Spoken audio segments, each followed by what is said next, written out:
So, in your mind, we should just lay down and allow them to do whatever they want, and it's God's will. Is that correct?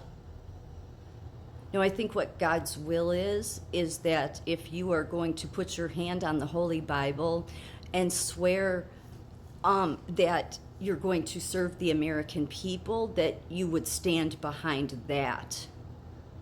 Not sending money to every other country, not going in rallies for Ukraine, for Palestine, for Israel. There are Americans in this country that should be put first, because all of those people in Washington put their hand on a Bible. You have to wonder which Bible, I don't know. But let's suppose that it's the biblical Bible, the Christianity Bible. Put their hand on a Bible to swear that they would uphold American values. What you're screwing up here is that you're assuming, because it's Israel, that bypasses Americans altogether. Again, this isn't, you may be the same person that said, do I work for Hamas? Okay, right. I don't support terrorist organizations. But again, if you want to talk about God's will, unfortunately, God's will was not, don't go to war. Let God fight your battles. Oh, I know, that's such a strange conception, isn't it?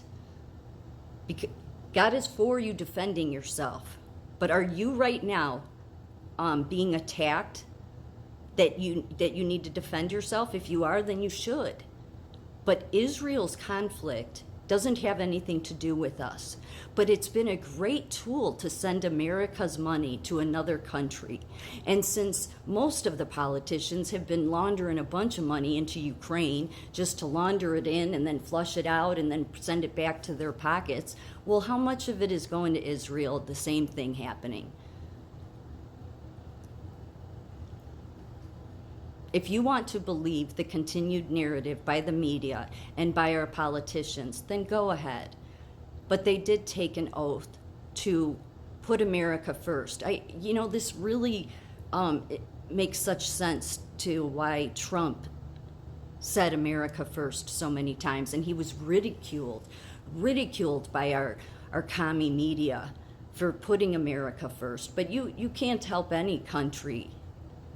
You can't help any other country if your own country is not in order.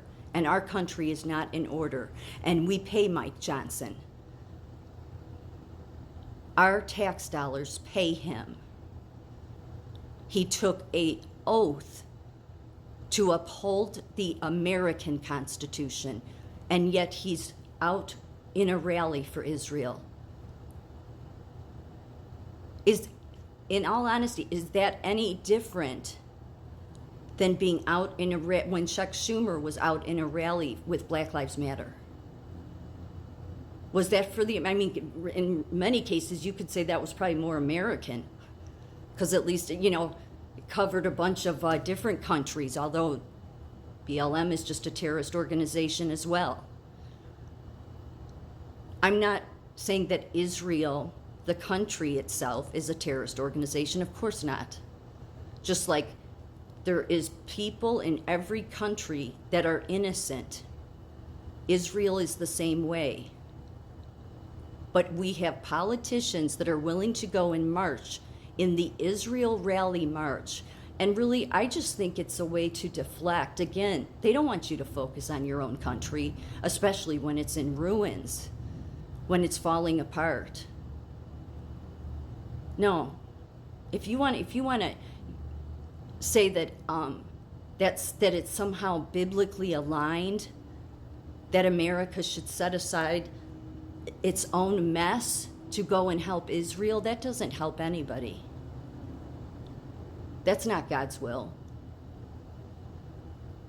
And Jesus said, peacemakers are sons of God. You are not being attacked right now. Are we under siege? Yes. Are we being invaded? Yes. Which begs the question, then why would Mike Johnson or anybody get on the news or the news themselves and carry on about the war in Israel when we have crises here that need to be addressed. It seems to me they want to focus on Israel, and they want to use the Bible to do it and say it's God's will. This way it can just help to serve who they serve, which is other countries, while ours falls apart. Are they not helping the destruction of America? In my mind, they are, because they took oaths under the Christian Bible to uphold our values and take care of the American people first. And instead, they put every other country first. If you're a Democrat, you're going to put Ukraine and Palestine first. And if you're a Republican, you'll put Israel first. But not one of them will put Americans first.